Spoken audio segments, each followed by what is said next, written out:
Happy Thursday. We are on time-ish. Let me know if you can hear me. Let me go ahead and turn the AC off. Nice to see all of you. So if you watched the Bishop video already, we are drinking Love Drunk this week by Maison Noir. So if you want to go ahead and get that, it's black owned, tastes very good. It's rosé. It's also on Instagram. So I'm going to start on Mondays putting on Instagram what we're going to drink for the week. So yeah. All right. Hello, UK. Y'all are up late. All right. I'll make sure that you guys get to bed at a good, reasonable time. So this should be good. Hey, Queen Dara. All right, so let me make sure everything is working on my end. Okay, so let's get into it. One sec. Okay, there we go. Perfect. So we are going to talk about the former sample because Beyoncé and her team took it off of the Renaissance album part 1, but the Milkshake to Energy sample, the commotion behind it, what was going on. We're going to talk about trifling contracts, a few things. I find that it's like super interesting. The energy people were giving Kelis was not the same energy people gave Kanye when Kanye said that his contract was predatory. And then we're going to get into Diane Warren versus The Dream, which you may have saw that the Twitter just divulged into chaos over like this week over some tweets and some questions as to why there are so many samples and so many writers. So I figured that would be an interesting part to discuss with this. So let's get to it. All right. Okay. So the former sample, because the sample's not there anymore, and we'll get into that in a second. So if you heard the original version of Energy on Renaissance, which is an excellent album, I've been listening to it. It's interesting. There's been a lot of like really good reviews. I like it. I like house music though. So if you don't like house music, it might not be your jam and that's fine. Oh, I forgot to premise this from the beginning. If you belong to the hive, it's okay. Just take a deep breath. We're going to get through the live. It will be fine. Just take a sip of wine. All right. So Kelis was originally listed. BuzzFeed sent out an article, and in the article it said a bunch of artists that were sampled and that were credited. Kelis's name popped up there, and then once that happened, the internet and all hell broke loose. So this is from BuzzFeed, and you'll see originally if you go to number 5, it says Energy, Beyoncé, Tina Marie, and Kelis. The issue being that, where are y'all? Oh, there you are. The issue being that Kelis, her first 2 albums were produced and partially written by the Neptunes, which is Pharrell and Hugo. And essentially, their contract was not really above board, but industry standard because the music industry does not care about people, which set off the internet into a spiral. So let's hear from a little bit from Kelis first, and we're going to get into, the mechanics of how this usually works. Okay. We'll see if it'll work. Okay, good. So just to add to my thought, there we go. Here's the issue, okay? This is really not about Beyonce or anything else for that. The reality is, okay, and I said what I said, so still all facts, okay? But the reality is that this is more about the fact that like there's a lot of hypocrisy and there's a lot of nonsense. So we've got Pharrell who did an interview, I think last year, talking about artists' rights and how people should be able to rework their deals and artists should be getting credit for what they've done and all this stuff. Where in reality, when I was signed to him, I had the same manager that he had, and he has writing credits on my records, okay? All my singles, coincidentally. And he never wrote a song, a lyric a day in his life, okay? And so, yeah, that's a problem. Number 2, we've got Beyoncé, who, like I said, out of human decency and artistry and female, just all of the stuff she sings about, all this empowerment and stuff, I don't talk about it. I am about it, okay? So the reality is all of this female empowerment stuff, it only counts if you really do it. If you're really living it and walking the walk. Don't just talk the talk. It's real cute and fun to sing all these girls' songs. Come on now. Let's be real.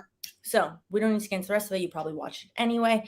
So yes, 2-prong issue. One being with Pharrell, obviously, which we're going to get into that contract and that dispute. And the second being, which I agree, if you're going to say who runs the world, girls, you could call. A call is fine. It's quick. It's fast. And for those that aren't aware, hold on, I'm just going to play it. This tweet really sent me, so y'all could read it. for those that aren't aware, it is very known in the industry. In 2020, actually, Kelis for the first time spoke out again about her contract that she had signed with Pharrell in numerous interviews, stating that it was a predatory contract, that she was 17, that he promised her, like they were good friends. He's about 7 years older than her, just to put into context. So she was 17 and he was around 24. And they had an agreement, which, according to her, he did not honor in their contract. So it is not what is the word? It is not a secret in the music industry that Kelis has been screwed. Everyone knows. Beyonce probably knows. Her team definitely knows. A quick, hey sis, by the way, I know you don't own these rights, but I'm going to use this song. I just want you to know so that way you're not shocked on Monday when this gets reported in BuzzFeed. It wouldn't have killed anybody. It would have took 1 minute. And what I think is really interesting is a lot of people, fandom takes the critical thinking skills out of a lot of people, which is interesting because the fans lost their mind. The Hive lost their mind. How dare this person they had never heard of, which if you've never heard of Kelis, that's a separate problem. How dare anybody do that? How dare she demand that Beyonce call her? Why? Why shouldn't she ask for someone to simply give her their decency to be like, hey, I'm not asking your permission. I'm going to do it because, honey, you don't own this. We're not going to have that conversation, but I just want you to know. And I think sometimes people don't put into perspective because there is an inherent like air of celebrity around like, well, it's different in the music industry. It's different in this and that. And no, it's not. It's regular people. I used to work in entertainment. If you're new to the channel, you don't know that. And I used to be work in music and then in sports specifically before I worked in tech. It's just regular decency. So for example, the way this would happen in normal, everyday Joe Smo land, what if you had a friend, not even a friend, an acquaintance, you know this person, they know you worked with them a long time ago, you're at this new job, you really like the new job, and they decide to apply for a job, use you as their reference, and they don't tell you, hey, Stephanie, by the way, I'm using you as my reference. They don't say anything. You find out because your boss calls you and says, oh, Susan, applied. She used as a reference. She's cool, right? She said that you're wonderful. Oh, okay, this is awkward. I mean, Susan, girl, you could have called me. I guess, like, obviously, Susan will get the job based off of her own credentials, based off of whether or not she's good at the job. It has really nothing to do with the reference, but it's a common courtesy to ask somebody like, oh yeah, that's fine, girl. You can use me as a reference. It's whatever. So I thought it was very interesting that a lot of the Hive, which I would say might be like the age range, because a lot of the people making comments specifically to calm Kelis were very uncalm. And I'm like, do you know who you're dealing with? I was like, this is Kelis brings all the milkshake, her milkshake brings all the boys to the farm. And yes, I wrote that out beforehand and I botched a little bit, but I was dedicated to saying it, dedicated to it. It's just very interesting that people think that Kelis was trying to get clout, and it's on the principle of the matter. It's on the principle of the matter. If you preach something, you simply just have to do it in real life. And again, to her point, it's not really about Beyonce. The majority of this is not going to be about Beyonce because that is not what the real root of the problem is. The root of the problem is her contract with Pharrell. And the root of the problem is honestly Pharrell. So yes, Beyonce and her team have removed the 19-second sample from Milkshake. To note, it's only 19 seconds. It is an interpolation, which I have to say that slow, so I say it right, which basically is a re-recording of a soundbite that you then put into the song. And I'm going to be honest. And it's been interesting to watch people who their job is music commentary, music journalism, etc., to nicely say, to the untrained ear, you couldn't hear. Yes, to the untrained ear, it wasn't something that was really standing out. It was the fact that it was done anyway. So if you couldn't really hear it, what was the point of it? Which we'll get into later when we get into the sample conversation. All right. So the more important issue, in my opinion, and the root of this issue has to do with predatory contracts. Okay. So this is in 2020. So before the panorama, back in 2020, Kelis did an interview with The Guardian where she basically claimed that the Neptunes kept all of the profits. So this is Pharrell and Hugo, kept all of the profits from her first 2 albums, which is unbeknownst to a lot of people. And then because the internet, again, fandom doesn't really go hand in hand with critical thinking sometimes. The internet then was like, you should have read the contract. Yeah, okay, girl. Okay, because at 17, you're reading that student loan contract. Like, stop this. This is nonsense. This makes no sense to even have this conversation in that manner. What is very sad and what was interesting and what she stated in the articles is, one second, we're going to go here. I was told we were going to split the whole thing 33, 33, and 33 because the Neptunes is a duo made up of two people, which we didn't do. Instead, she said she was blatantly lied to and tricked, pointing specifically to the Neptunes and their management and their lawyers and all that stuff. As a result, she says she made nothing from sales of her first two albums, which were produced by the Neptunes, but she did not notice for a few years because she was making money from touring. And just the fact that I wasn't poor felt like enough, she said. She sighs. Their argument is, well, you signed it. And I'm like, yeah, I signed what I was told, and I was too young and too stupid to double check it.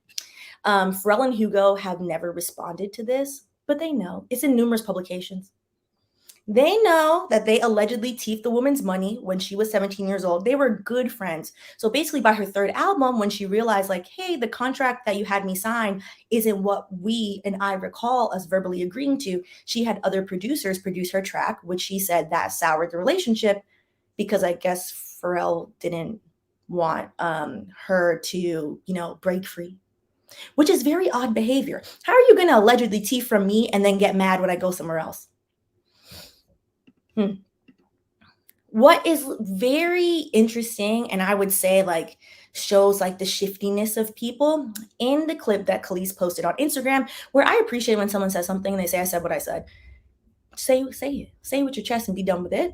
She went on to say that Pharrell is probably happy because he's stealing people's money. He stole her money and he's over here pretending to be something he's not, which is the root of her problem.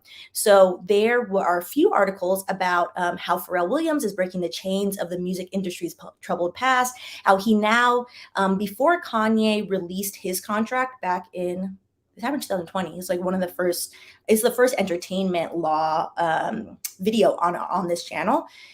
Back in 2020, before Kanye released his contract and people looked at that as a big win for artists around transparency, Pharrell was the face of, I'm doing it for the artists. I'm helping Black artists. I'm doing all these things for Black artists, which, can you imagine that someone has allegedly scammed you and now they're telling everyone, oh, I'm doing it for the people? I would be mad as hell at them too. I would be instantly triggered if they used 19 seconds of my song and then used my name, but then didn't give me any credits. I would be annoyed. As she said, she should rightfully be annoyed. So in the article from Variety, Pharrell stated, and quote, I shouldn't be the only one with this preferred deal. He signed a deal with Sony, I believe in 2020, where he now owns his masters. So he's doing way better than the other girls. He's doing way better than most people in the music industry. All artists should own their intellectual property. These are his own words. Otherwise, you're just working for someone else. It's really weird. They own the fields where you and God have laid the seeds. You do the harvesting, but they have the ownership. And for him to say these things and then know that he owns all of the publishing to two of her albums is absolutely wild. It's absolutely wild. Is so disingenuous that I can understand how an otherwise very calm person who lives on a farm, who unfortunately her husband passed away earlier this year, who seeks to mind her business and not bother with anybody, I could understand like why she was on Instagram being like, oh, to hell with all of this. To hell with this. This is nonsense. Okay. I thought this quote was funny, so let me make it a little bigger so y'all can also get that laugh. Pharrell is Diddy in a pair of ice creams with a skincare routine. His skin is very good. We'll give him that. And also, if you're not familiar, Diddy and his record contract practices are not great. And this is coming from someone that was my first entertainment job, my first entertainment law job. I interned at Bad Boy years ago after my 1L year of law school, and it was great. I learned a lot, but I also learned like, oh, this is not maybe for me because child, this is a little cutthroat. I went to work at CAA afterwards anyway, and then really learned my lesson. I was like, oh yeah, yeah, negative, don't want to do it. What I found interesting and why I pulled up these old videos that are on the channel of the lawyer reacts for a Kanye contract. There were 2 parts. So if you want to watch a breakdown of a full contract, Kanye is one of the few people that has actually, made his contracts known. Everyone else is preaching transparency and not showing what they have, or they're not allowed to. To be honest, Kanye should not have tweeted out all of his contract. He just did not care, and he had the money to pay the fines. So if you want a full breakdown, it's in there. But what I found really interesting and why I'm bringing it up is the comments overwhelmingly in those 2 videos are very much in support of what is objectively problematic person is Kanye. Everyone, oh, I see how he got bamboozled. I see this. Most people are very much understanding.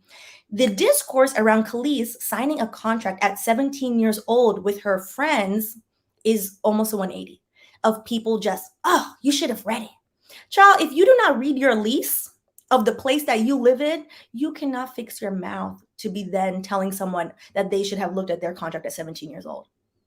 And I know the majority of people do not read their lease. They just sign on the dotted line because you need somewhere to live. That's it. You're going to go negotiate with your landlord? Yeah, okay.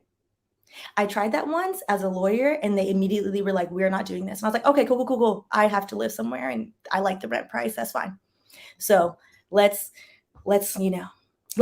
keep it in reality. Okay. That then spurred what I think is a more interesting conversation, because the Kelis story, honestly, is the majority of people, the majority of women in the music industry, most Black people are in these predatory contracts, and there are not a lot of people helping people get out of them. And there's just, whenever someone says anything, either depending on how large your fan base is, either people are super supportive or people are like, well, sorry about you, can't help you, which is unfortunate. What then proceeded to happen simultaneously as the sampling conversation was happening, Diane Warren, who is a Grammy Award-winning songwriter, and The Dream, who is a Grammy Award-winning songwriter and producer, got into a Twitter argument about how many writers should be on a song. And I think this is very interesting as somebody who loves, I would say, like old music. Because the direction, there were points made, and there was misinformation given, and I think we should discuss it a little bit. Okay, so originally, this is what Diane Warren said. Diane Warren, who's written for Beyoncé, as well as Monica, I believe Brandy as well. She wrote For You I Will, which is like one of my favorite songs. How can there be 24 writers on a song? Okay, it's probably samples that add up to the amount of writers, because then people started writing things. This isn't meant as shade. I'm just curious. Whenever someone says this isn't meant as shade, I'm just curious. It's just shade. People just say full shade. Why are there 24 mother effing writers on this song? This seems a little aggressive. That's a valid question.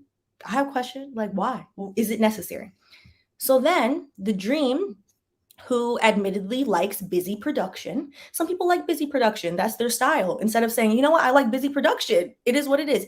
He stated, which let me make it a little bigger because y'all know I can't see. You mean, how does our Black community, Black culture have so many writers? Well, it started because we couldn't afford certain things starting out. So we started sampling. It became an art form. Sampling is definitely an art form, I agree. A major part of the Black culture, hip hop in America. Had that era not happened, or who knows, you good. He clearly felt away, because once you say no shade, people take it as shade because it is shade. But it is also a valid question. That then proceeded to a very interesting Twitter argument, and always interesting because y'all know I am not on Twitter. So then people just send me screenshots and I see it on Instagram of people having an argument where not everybody was in possession of the facts or of any understanding of music history. So I don't know who this is. Nah, she's good. She woke up feeling like tearing down a Black woman in her artistic endeavors today, but she woke up on the right day. Okay. Then someone else wrote, maybe it's because she's a real songwriter and knows a real songwriter when she sees one. Nothing but shade, child. She writes her own songs, not with 25 other people. And I have a question. Why are there 25 people on one song? As a writer, as in we all sat in a room together to figure out this song.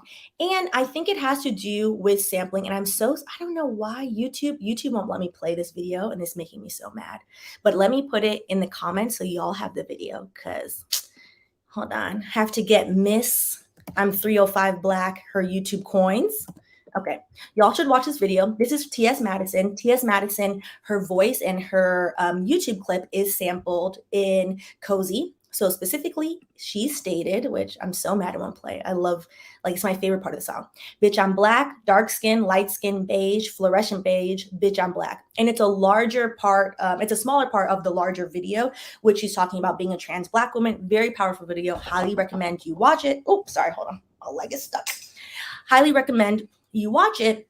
And that is it. An example of an excellent use of someone else's voice in a song. Without that, Cozy is not the same song because that is an integral part of the song. The song is very much about embracing your own skin and about being like, well, this is me. If you don't like it, get over it. Build a bridge. I don't care.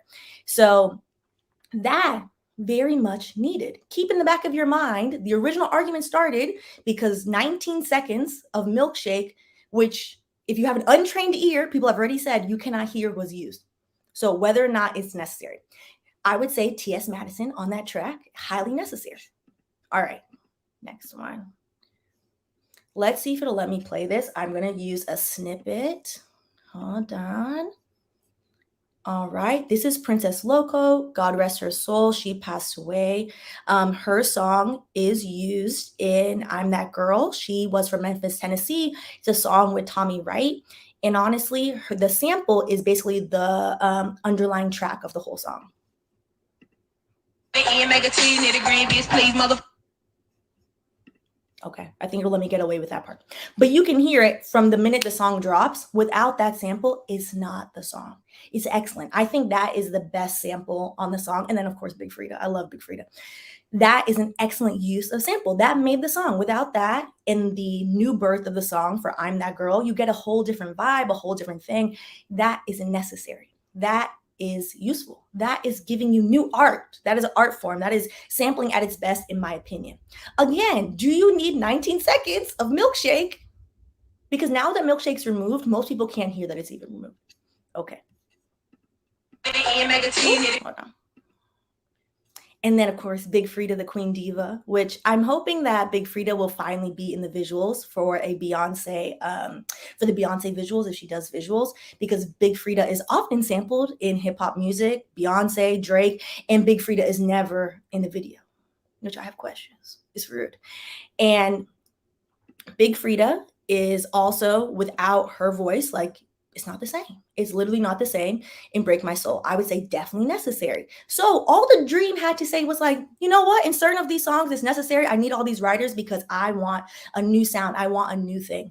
I want it to sound different. Where are we? One of the things, and I don't know if the tweet got deleted because I couldn't find it. He basically had another tweet which stated, it insinuated that Black people didn't have access to instruments, which then, because, you know, racists will pop up in an argument and then be like, I knew it. So racists then popped up and were like, oh, so y'all can't play instruments? Now let's stop. Let's stop the nonsense. Let's stop the nonsense. That is a lie. The majority of white popular music is based off of Black music in this country. Jazz, rock and roll, pop, hip hop, whatever white rap nonsense that is still going on for whatever reason. And so there were some very good, insightful people who have actual like music background having this discussion as well to push back because people basically jumped on it. So Radisha wrote, this all could have been avoided if Diane Warren just said, shaking my damn head, I said what I said. But instead she dialed it back in 10 minutes, which she did. She said, oh, I'm sorry. I didn't mean anything by it. No, Diane, you did. And that's fine. So we can have this conversation. So then someone else wrote, now people are eating up the Dream's backward lesson on Black music history, and I'm crying. Calling out 3 for co-writers is nothing new, and pretending it's all due to samples is disingenuous. Charge it to the game and move on. Don't feel bad for her, though. Own your villainy. So this is from Chelsea, who's my dear friend. And Here goes Quincy Jones. He, as in the dream, he was blatantly lying and ignoring the histories Black people have composing, arranging, producing, and writing their own, capital letters, music, which has been going for, I don't know, centuries. It's ignoring legends like Quincy Jones, Duke Ellington, hell, even rap producers like Lil Jon, who almost never sample. Again, the dream likes busy production. That's fine. If you like busy production, say, you know what? I like busy production. I like busy production sometimes. I mean, I'm not a producer, but I mean, I like to hear it. Like some of these songs, I like that there's a bunch of samples and it sounds good. Some of them, I'm just like, oh, okay, that's fine. That's cute, I guess. If you can't hear the sample, was it necessary? Like, did it do anything? Did it add anything? And because I think part of why the conversation then devolved into nonsense, because he felt away since he produced the album, is because he is not a house music producer. He is a hip hop producer. There are two different genres. House music is a very specific thing. So I think he felt away like, oh, you're attacking my body of work, which she was. Which is why people should just say, I said what I said. I have a question. I said what I said. All right. Last thing, I'm crying about what the dream wrote and people just eating it up because, again, fandom just allows for nonsense.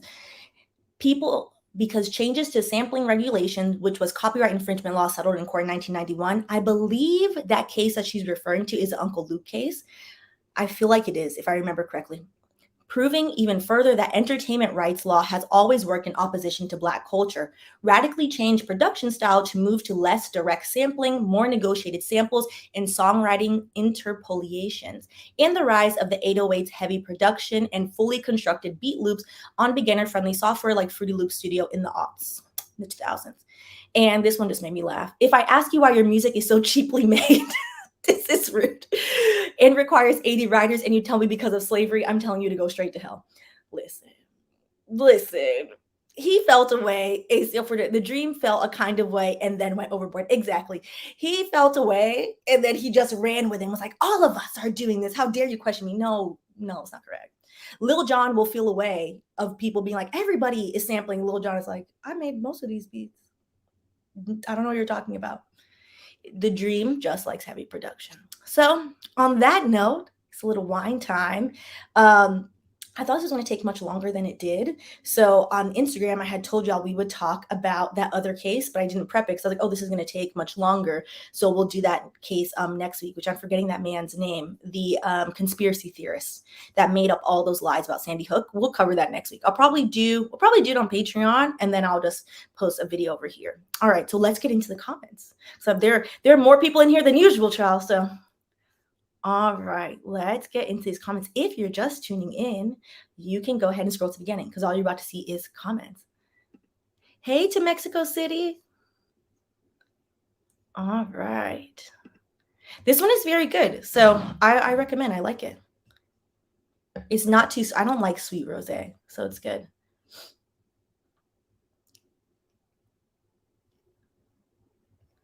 Okay. Blue Quartz. I can't wait to drag Pharrell because I'm pro Kelis from way, way back. Listen, he needs to be dragged because he's getting away with it. He's getting away with it. It's wild. Honestly, if you have a good ear, you'll hear it. I suppose I had to listen to it a few times. And I was like, okay, I am getting older in my big age. I don't know. Oh, all right. Kelis wasn't actually credited in any known repertoire registry. I checked and was confused. Yeah, she's not credited because Pharrell, the Neptunes own the publishing for the first two albums. So they were credited on the album. But then what's interesting is I don't know where BuzzFeed got that list. But BuzzFeed published that list with all of the artists named as samples, which is interesting. Because when you think of Milkshake, you don't think of the producer. You don't think, oh, the Neptunes. You think of Milkshake and you think of Kelis. Oh, violence. I'm not gonna read it. I'm just gonna let it sit there.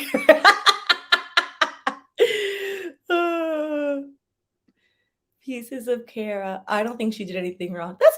I don't understand why people were so up in arms about someone expressing their feelings and saying multiple times, this is not about Beyonce. I'm entitled to feel away. In the words of Spice, the queen of dance hall, I feel away. Like, okay, let her feel away. What's wrong with feeling away? Listen, and this is what it is. And I think the bigger issue, like I said, is Pharrell. Because you can't be preaching artists' rights. You have to own your intellectual property, and then you own this woman's whole two albums. That's wild. That's absolutely wild. It's a level of cognitive dissonance. Like, he knows that he's wrong, and he's just like, well, still getting that check though.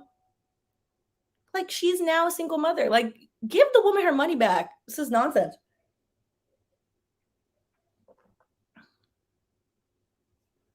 Okay.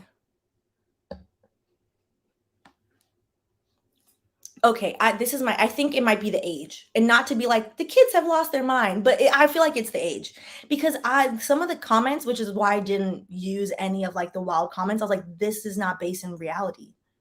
I'm like, I don't know. I didn't know what to say.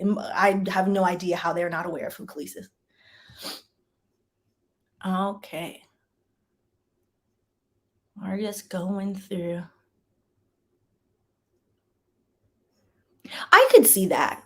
I could see like if she didn't personally want to call, but somebody from the team should have called at least. I think my personal opinion would have been like she could have called. I mean, you call in Roland Ray. I'm just saying. Exactly. She know it, and this is my opinion on it. To Pieces of Kara's point, Beyonce knows that Kelis doesn't get paid for that music. It's morally right for another artist to not sample it, knowing that. And this is what it is. You know, she's not getting a cent. Everyone knows. It's in multiple reputable news sources. So even if it was a kept secret before 2020, ever since 2020, everyone knows. So like, why bother?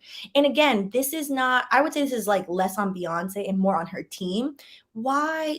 Which means the Dream, because the Dream is the head producer in all of this. Sir, he's also messy. So as we have seen.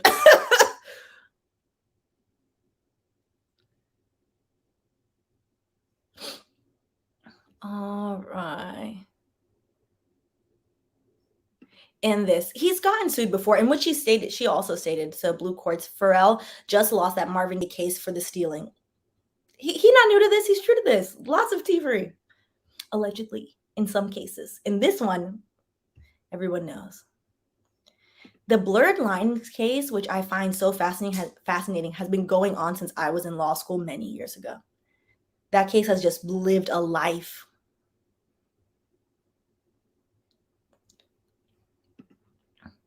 I'm glad your mom told you that. I feel like most parents don't tell people that, to be honest. But that's good that your mom is aware that you should read your contracts. Everyone should read their contracts. I feel like part of the reason, and like what I try to stress to people on this channel is, read your contracts, make sure you, at least if you don't understand something, then go ask somebody. But the reality is that most people don't, for various reasons.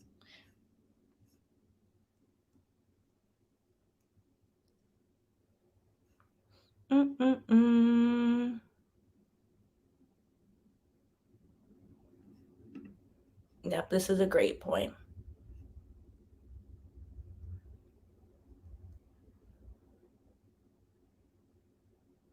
All right. So if you're just tuning in, we're just reading through the comments. That's a great question, Trish. Stephanie, have you ever seen an artist contract that wasn't predatory and majority one-sided to begin with? No. Because the way the music industry works, and the way I would say entertainment works, and the legal field in general, even tech, runs off of templates. So I think people are more honest now. People are honest between each other. I would say transactional lawyers, like either you're a transactional lawyer, so you negotiate deals all day, or you're a litigation lawyer. So you draft motions. 2% of the time you go to court. They don't generally actually end up in court, but a lot of motion drafting, a lot of arguing, pleading your case type of a business. So with the transactional lawyers, the big joke is always like, oh, I had to draft all this stuff, all this language. No, it's not like original drafting usually. Like most things are templatized. It's faster. You can just plug and play like different clauses from other contracts you like. I've literally, like when I used to be a lawyer, last year, when I used to practice, I'm still a barred attorney. in the state of New York. When I used to practice, like you'll keep like a clause bank. And so that way you can plug and play. So the thing is, with everything being templatized, if you're signing with a record label, they already have their template. Their template is already written away.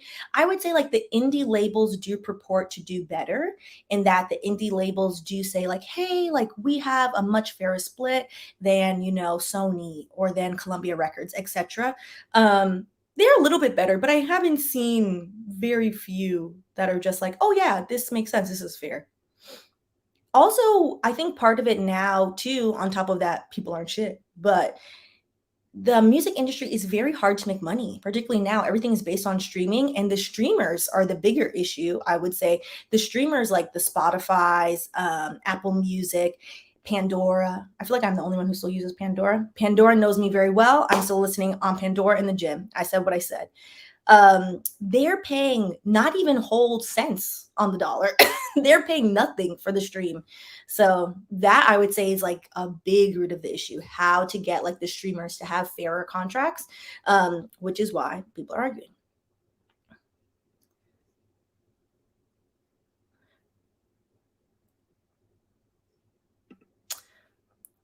Lioness Livy, it's understandable she would want the courtesy of getting the call from Beyonce, but honestly, a courtesy is just that. It is not owed. The legal channels were taken, and we talking hyper capitalist. This is the truth. This is the truth of the matter. I understand her wanting it. I understand her being frustrated, which is why I was confused.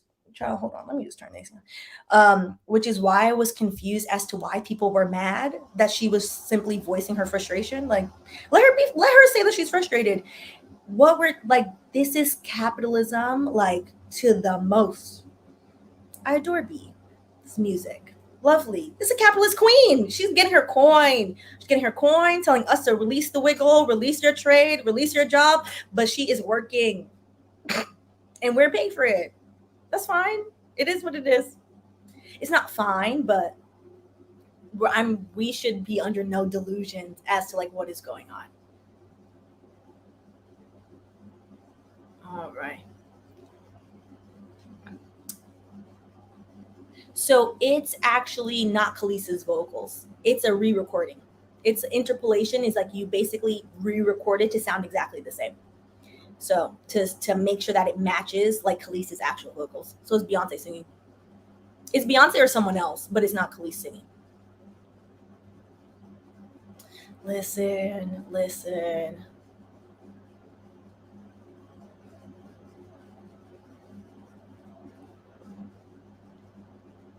I don't know. There's a few people in the comments saying that their mother told them to read something. I'm just very curious if you're reading your lease. I'm very curious.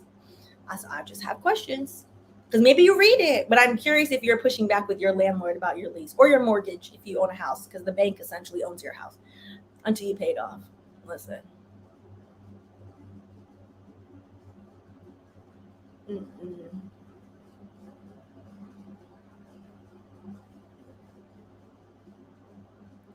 All right.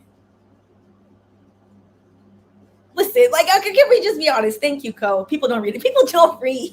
People don't even read their emails. People don't even read their emails. People be like, oh, sorry, girl. I didn't see that you put the time for the meeting in there. I'm like, oh, okay, that's fine. I'll wait till you're ready. You know, it's whatever. It's whatever. Oh, this is a great point, Queen Dara. Thou shalt not put any idol before God, before spirit. Pharrell, just because he's good at music, can still be a trash human being. Thanks. Some people are great at their job, and in their personal life, they are just unkind, malicious people.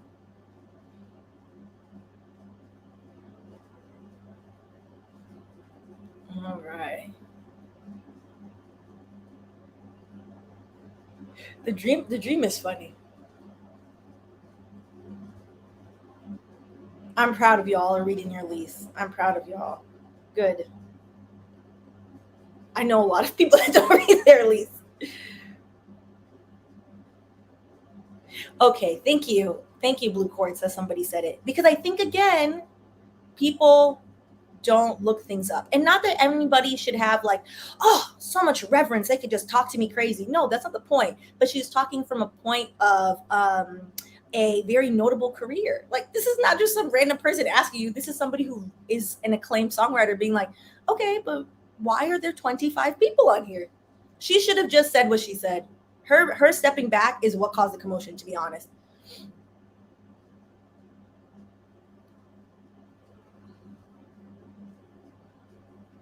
Yep. Thank you, Jonathan. If you haven't liked the video, go ahead and like and subscribe. All right. I saw this. This made me roll my eyes at her. She just likes to pop up every few years. I forget about her. Iomidi. Did you hear about Monica Lewinsky complaining about Beyonce name dropping her in Partition? Monica needs to sit down somewhere. I ain't gonna read that part. She just let it go, Monica. Let it go. As the kids are saying, hang it up, flat screen. Like, enough. Relax. It's fine.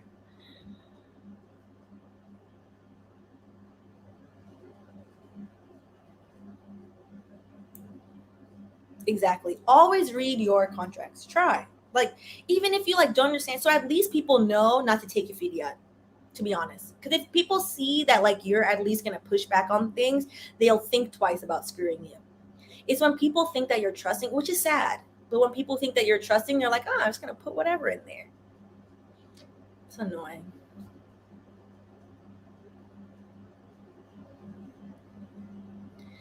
And this is why I refuse to get on it, Sanel. Twitter isn't a place where facts seem to matter. People just say anything on Twitter. They're just like, well, I said it and I believe it and it's just done. Or they'll delete it and I'm like, but somebody already screenshotted it. It's already there. Such an interesting thing. Such an interesting thing. This is a great explanation, D, of Diane. The lady is an artist trying to figure out why you need so many artists to help you be an artist. It's a question. It's a question. And the honest answer from his end was, I like busy production. And what? Okay, cool. Love it. We're singing. We're listening to the bobs. We're dancing around 6 feet between each other because we're in a new panorama. Okay, cool. Fine. That's fine. Oh, man. This is a great point. Course correction. If artists back in the day actually credited the artists they took from most songs, would have longer artists listed. Questlove mentioned Led Zeppelin, Beatles, and Rolling Stones as examples. I think what's interesting too is the way that music has changed. Like we used to have CDs, which saying we used to have CDs is a weird thing. And in the CD, there were like the liners. So it was like the tiny little like 8-point font that would have everyone listed. So now they've changed it to like if you're sampling somebody, instead of just listing it as like, oh yeah, let me credit them. I guess some artists are just instead writing co-writer, which is a little odd to be honest. It's like, oh, well, yeah, kind of, but not really. Instead of just listing them out as like, oh yes, we sampled this music. So I think that led to part of the confusion. But having 24 writers still begs the question of, was all that necessary? Definitely credit people, but do you need all of those different sounds?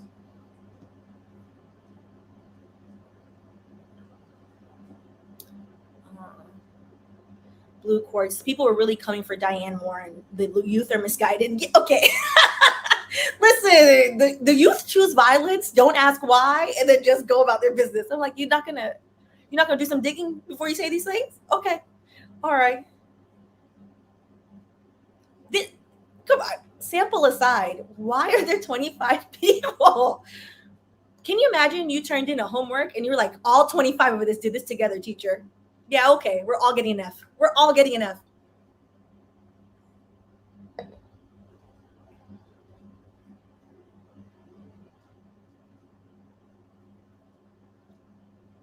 I think there are some. I'll let the people that know her discography off the top of their head, because there are a few in my mind, but I'm like, I don't know if they're less than 5. What are Beyonce songs without samples that have less than 5 songwriters? I think like back in like the B-Day era, I think all of those are maybe like 3 songwriters, maybe. I think so. Because she used to have like more. I mean, she has control now, but I think they're going for high production now. So I think the direction was a little bit different back then. But that's a good question. All right.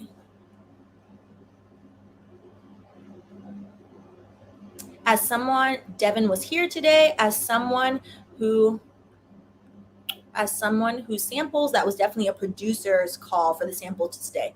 Exactly. Exactly. It's not Beyonce's issue. This is the producer. It's the dream. It's the dream. The dream did it. Beyonce got all the heat for it. Then Pharrell rightfully got dragged. And then the dream skated by. And then Diane said, "Excuse me, I have a question." And then the dream was like, "Oh, no, negative. Mm-mm. Sir." Yes, I love Big Frida, the Queen Diva. Yes.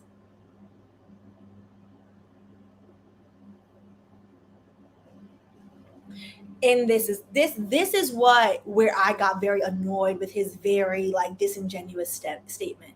Like, what do you mean black people are not playing instrument? Like, whoa, wait, sir, wait, stop this, stop. Now the conversation has led into such a disingenuous place that like it's just leading into like erasure of black music history. Like, hold on, we're playing all the musics, we're playing all the instruments, we're doing all the things. Don't do this. Don't do this. You just sampling is an art form. I would say like it's super hard. Like in I like personally, I'm That Girl. That's my favorite sample because I think it's beautifully done. If you hear like the original song, which what's the original song? Let me scroll back. Let's hold on. What is the original song called? The original song is called hold on, Still Pimpin'. You listen to it, it's a great song. And I love that in the sample of I'm That Girl, you can still hear the song. You can still hear the song, but she's made it into a much different song that is very much Beyonce. It's very much her own thing, but you still hear Princess Loca. It's great. Like that to me is a good sample. A great sample, which is everywhere, is Last Last by Burna Boy, which samples Tony Braxton. Excellent, excellent sample in terms of like the actual music and then the meaning. Like it's a heartbreak song. He's sampling so was Man Enough for Me? Sampling that, which is about being like, oh, you're raggedy. It's a great, excellent use of sampling. Sampling when done right is such a beautiful thing. But when overdone, leads to commotion. It just leads to commotion.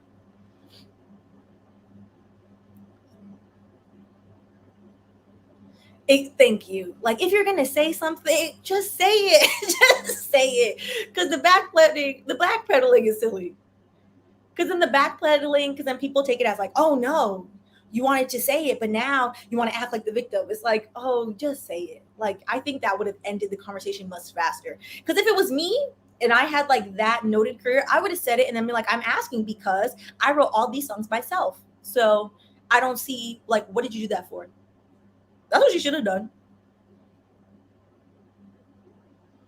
Lord have mercy. This is listen, we're gonna cause violence over here. Is it? That is a good question. Yeah, I don't know. She used to write a lot of the songs.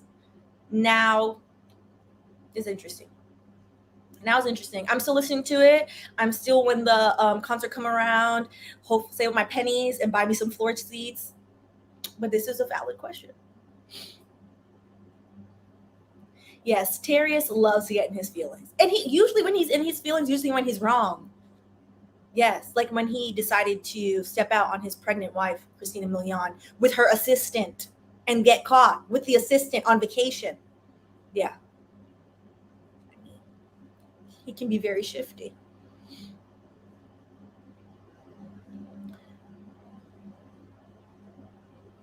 All right.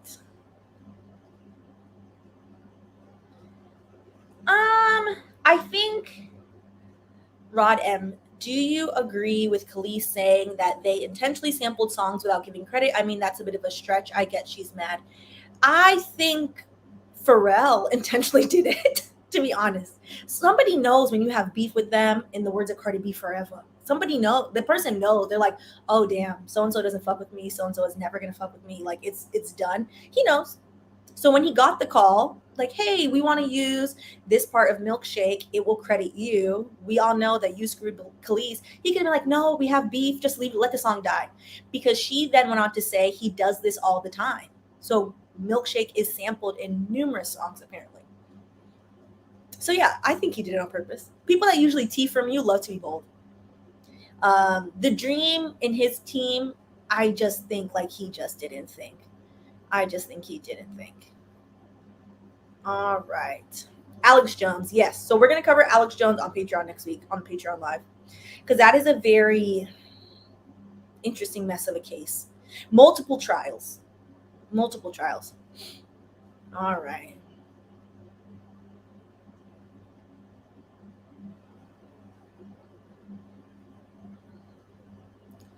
All right.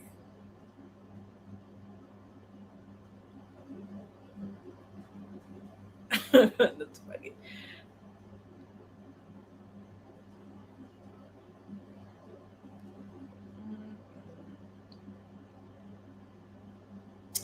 All right. I'm not gonna lie to you, Madison. I don't like their wine. I've tried it. I've tried it, and I think there's like a picture of me like with it on like Instagram. So I'm like, oh, it's so sweet. Like I love what it represents. I don't really like it. That's why y'all never see me drink it anymore. But when I first had the channel, I was like, oh, I want to support Black-owned businesses. So theirs was the first one that came to mind, and I was like, it's not for me. It's not for me. But that's all right. Okay.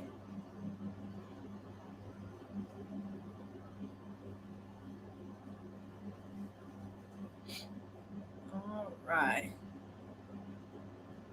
Child, I see. I'm like, what is happening over here? Oh, it went away. I'm so far behind. All right. Well, on that note, hold on. Let me go backwards because I'm like, wow, I'm like way behind. Okay. I'm glad I'm not the only one that feels that way because I'm like, oh, I'm not going to tell y'all to buy that. I'm only going to ever recommend things that I drink. And I'm like, oh, I liked this. So at least I'm honest with my recommendations. Y'all know. Y'all know. All right. So on that, listen, the dream is funny. The dream is funny.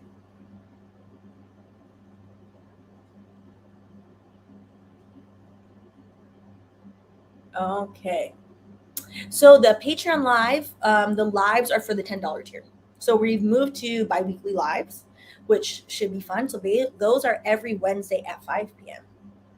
So every other Wednesday, I just said biweekly, and then said every other Wednesday. So next week is a live for Patreon. So yeah, so cool. Awesome. All right. So things that are going to come up on the channel, so that way y'all know. I think what we're going to do is I didn't do it now because timeliness is not something I have mastered in my big age yet. But I think what we're going to do is we're going to go through like the lawsuits. Hold on. Let me change this. Or go through like whatever the case is. And then after we go through like the case, I'll probably like drop a separate link and then we'll have the chat somewhere else because YouTube likes to reward watch time completion. And so that way we can have like the chat like separately. So I think we might just do that. And then my student loan video will come out this weekend. It'll probably come out on Sunday. I'm going to do it tomorrow with the update about working in DEI, which Patreon already knows. I told Patreon. So we'll do that. And then we're going to do Alex Jones next week. We'll probably do Alex Jones. And then if there are any other things that come up that y'all want to cover, let me know. I have the Severance video I need to finish. I finally outlined that. And then I feel like I'm missing something, but we'll see. If there's anything that you're curious about, let me know. All right. On that note, look at us on time, somewhat proud of us. I will catch y'all in the next video. All right. Catch y'all later. Bye.